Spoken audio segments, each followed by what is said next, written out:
আসসালামু আলাইকুম। আমন্ত্রণ বাংলা ভিশন সংবাদে আপনাদের সাথে আছি মামুন আব্দুল্লাহ।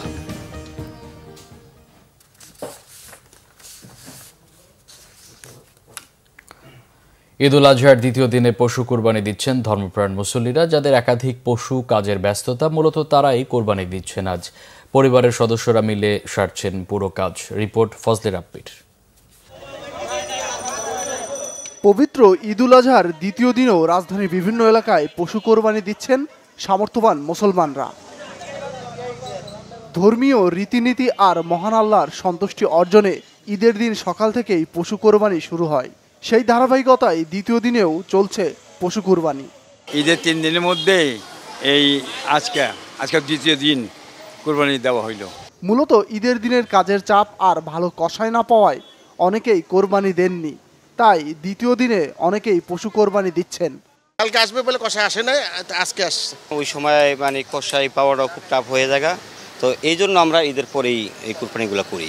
আমাদের খেয়ালটা থাকে যে আমাদের সেকেন্ড ডেতে যেমন একটু কমফোর্টেবলি সবাইকে দিতে পারি বা একটু সুন্দর মতো হ্যান্ডেল করতে পারি জিনিসটা, এই কারণে আর কি। এদিকে রাজধানীর বিভিন্ন এলাকায় নিজ উদ্যোগে কোরবানির বর্জ্য অপসারণ করতে দেখা যায় কারো কারো।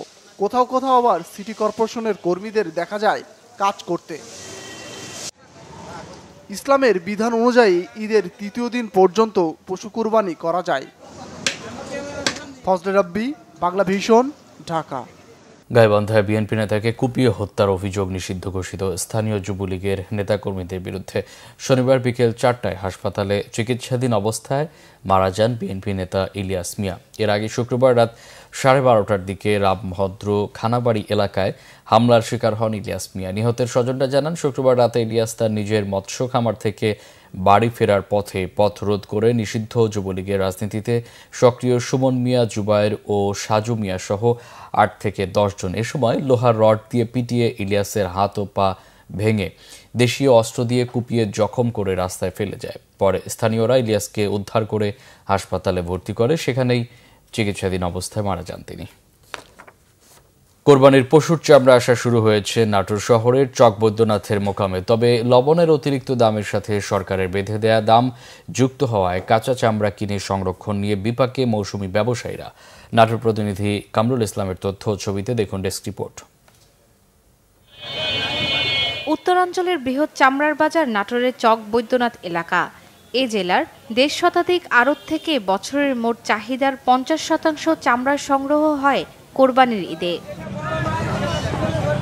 এবছর 800 থেকে 1000 টাকায় গরুর চামড়া কিনে তা বিক্রি করতে হচ্ছে 500 থেকে 700 টাকায়। এতে হতাশ মৌসুমি ব্যবসায়ীরা। সরকারি রেট অনুযায়ী আমরা গ্রামে ঘুরে গাড়ি ভাড়া দিয়ে যেভাবে মাল ক্রয় করছি, কিন্তু ওইভাবে আমরা আড়তে এসে বিক্রি করতে পারতেছি না। 500, 600, 800 করছেন আর কি, এই 2-1 করছে। এই তো আমরা এখন কি করবো, এত 22,000 ঘুরে দেওয়ারও রাস্তা নাই, কাঁচা মাল বেঁচেই যেতে হবে এখন। এদিকে লবণের বাড়তি দামে চামড়ার সংরক্ষণ নিয়ে বিপাকে পড়েছেন ব্যবসায়ীরা। লবণের যে দাম, লবণ 15 দিনে মোটামুটি 300 টাকা বাড়তি হয়েছে। চামড়ার সঠিক সংরক্ষণ নিশ্চিত করতে তদারকি করছেন জেলা প্রশাসক। প্রত্যেকটি চামড়া যাতে সুষ্ঠুভাবে ব্যবহার হয়, এজন্য আমরা কঠোরভাবে মনিটরিংয়ে আছি। সিন্ডিকেট ভেঙে চামড়ার প্রকৃত মূল্য নিশ্চিতে কার্যকর পদক্ষেপ চান ভুক্তভোগীরা। Bangla vision news desk. রাজধানী ঢাকা সহ দেশের বিভিন্ন জায়গা, ইউরোপ ও মধ্যপ্রাচ্যের কয়েকটি দেশেও বেশ জনপ্রিয় নরসিংদীর কলার থোর। স্থানীয়দের অনেকের জীবিকার উৎস এটি। বংশ পরম্পরায় প্রায় 30 বছর ধরে পরিত্যক্ত কলা গাছ বিক্রি করছে কয়েকটি পরিবার। নরসিংদী প্রতিনিধি লক্ষণ বর্মনের তথ্য ছবিতে দেখুন ডেস্ক রিপোর্ট। ভৌগোলিক নিদর্শন বা জিআই পণ্য হিসাবে দেশব্যাপী নরসিংদীর অমৃত সাগর কলার নাম রয়েছে। বছরের পর বছর ধরে নরসিংদীর সদর, পলাশ, মনোহরদী সহ প্রায় সবকটি উপজেলায় চাষ হয় কলার।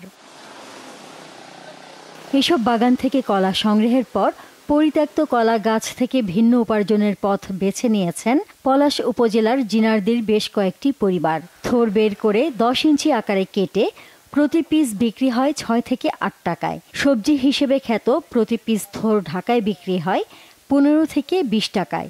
এখান থেকে রপ্তানিও হচ্ছে কলার থোর।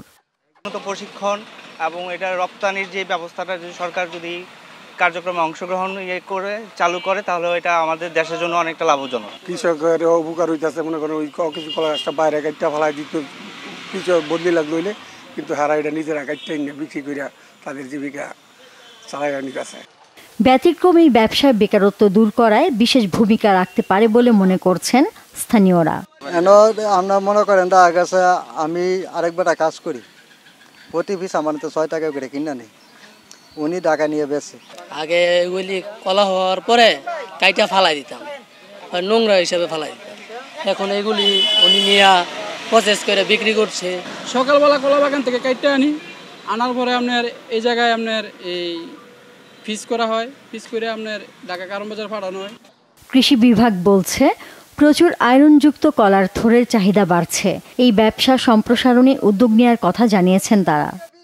এই সবজিটি হচ্ছে আয়রন সমৃদ্ধ একটি খাবার, এটি যাতে বিদেশে নেওয়া যায় সেই হিসাবে আমরা আমাদের কোয়ারেন্টাইনিংয়ের সাথে তাদের সমন্বয় করে এটা ইংল্যান্ড, তারপরে মধ্যপ্রাচ্য সহ বিভিন্ন দেশে পাঠানোর জন্য আমরা অনেকটা তৎপর আছি। চলতি মৌসুমে জেলায় বিভিন্ন জাতের কলার চাষ হয়েছে 2100 হেক্টর জমিতে। পুষ্টি সমৃদ্ধ থোর খাওয়া ও রান্নার পদ্ধতি তুলে ধরার পাশাপাশি যথাযথ বাজারজাত করা গেলে বাণিজ্যের নতুন সম্ভাবনা দেখছেন সংশ্লিষ্টরা। Bangla vision news desk. আন্তর্জাতিক প্রসঙ্গ, যৌন হয়রানির অপরাধে অভিযুক্ত এপস্টাইনের সাথে সম্পর্ক রাখায় ধনকুবের ইলন মাস্কের সাথে সব সম্পর্ক শেষ করে দিয়েছেন মার্কিন প্রেসিডেন্ট ডোনাল্ড ট্রাম্প, জানিয়েছেন যুক্তরাষ্ট্রের এক সংবাদ মাধ্যমকে। শনিবার এক সাক্ষাৎকারে ট্রাম্প বলেন, প্রেসিডেন্টের অফিসের প্রতি অসম্মান দেখিয়েছেন মাস্ক, এজন্য মাস্কের সাথে এই সম্পর্কের পুনরুদ্ধার তিনি করতে চান না। মাস্ককে হুঁশিয়ারি দিয়ে তিনি আরও বলেন, এরকম আচরণের জন্য অত্যন্ত ভয়াবহ পরিণতির শিকার হতে পারে মাস্ক। ট্রাম্প প্রশাসনের বিগ বিউটিফুল কর ও ব্যয় বিল নিয়ে প্রকাশ্য সমালোচনার জেরে এই দুই প্রভাবশালী ব্যক্তির মধ্যে দ্বন্দ্বের সৃষ্টি হয়। গত বৃহস্পতিবার ট্রাম্প সাংবাদিকদের কাছে মাস্কের আচরণে হতাশা প্রকাশ করেন এবং ইলন মাস্ককে মানসিকভাবে ভারসাম্যহীন বলেও মন্তব্য করেন। এর জবাবে মাস্ক বলেন, তার আর্থিক সহায়তা ছাড়া মার্কিন নির্বাচনে হেরে যেতেন ডোনাল্ড ট্রাম্প। এর একদিন পর গত শুক্রবার মাস্ক দ্য আমেরিকা পার্টি নামে সম্ভাব্য একটি নতুন রাজনৈতিক দলের নাম সামাজিক মাধ্যমে প্রকাশ করেন। এই ছিল এখনকার মতো, পরে সংবাদ বেলা 12টায় দেখার আমন্ত্রণ। এছাড়া বাংলা ভিশন সংবাদ ও সংবাদ সংশ্লিষ্ট অনুষ্ঠান দেখতে ভিজিট করুন www.bvnews24.com ও facebook.com/banglavisionnews এবং সাবস্ক্রাইব করুন youtube.com/banglavision। এতক্ষণ সাথে থাকায় অসংখ্য ধন্যবাদ।